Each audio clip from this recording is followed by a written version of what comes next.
Coba bayangin deh sebuah negara dengan belasan ribu pulau, ribuan suku, dan ratusan bahasa. Gimana caranya semua itu bisa jadi satu?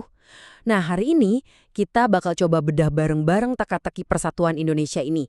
Yuk, kita mulai. Oke, coba lihat angka ini. 1.340.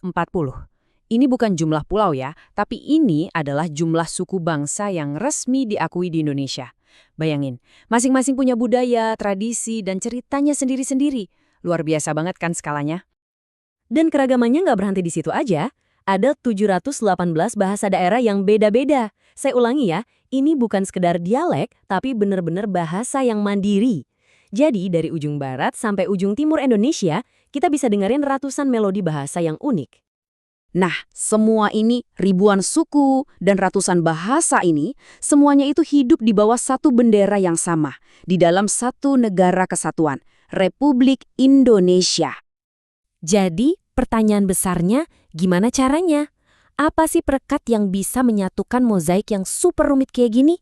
Yuk, kita cari tahu jawabannya bareng-bareng. Persatuan Indonesia itu ternyata bukan sesuatu yang terjadi gitu aja loh. Ini adalah sebuah konsep yang sengaja dirancang, sebuah visi yang dirumuskan dengan sangat sadar oleh para pendiri bangsa.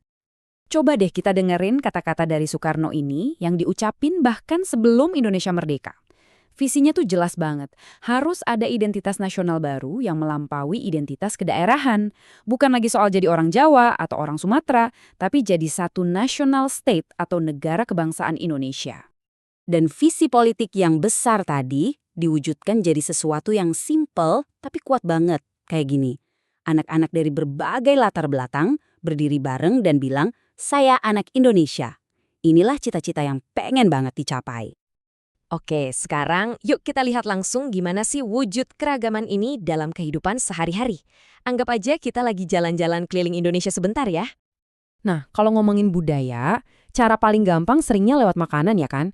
Coba lihat deh, di satu sisi ada segubal dari Lampung di Sumatera, terus di sisi lain ada embal dari Maluku di timur. Beda banget, tapi dua-duanya adalah bagian dari kekayaan kuliner Indonesia. Tentu aja, keragaman ini nggak cuma soal makanan loh.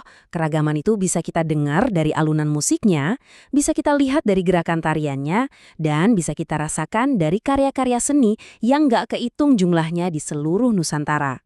Setiap daerah, setiap suku punya irama dan warnanya sendiri. Biar lebih kebayang, coba kita intip tabel ini.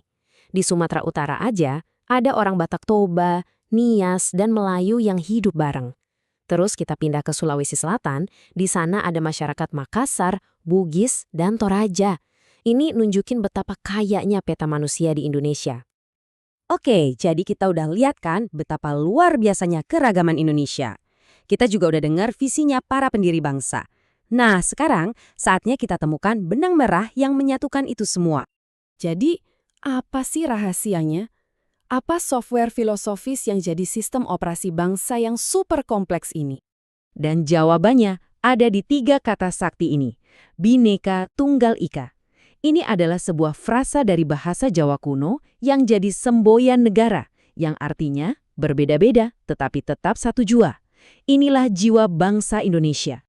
Tapi penting banget untuk kita ingat, ini tuh bukan cuma slogan kosong yang nempel di lambang negara ya. Ini adalah sebuah prinsip yang hidup, sebuah cetak biru untuk bisa hidup berdampingan dengan damai. Gini cara kerjanya.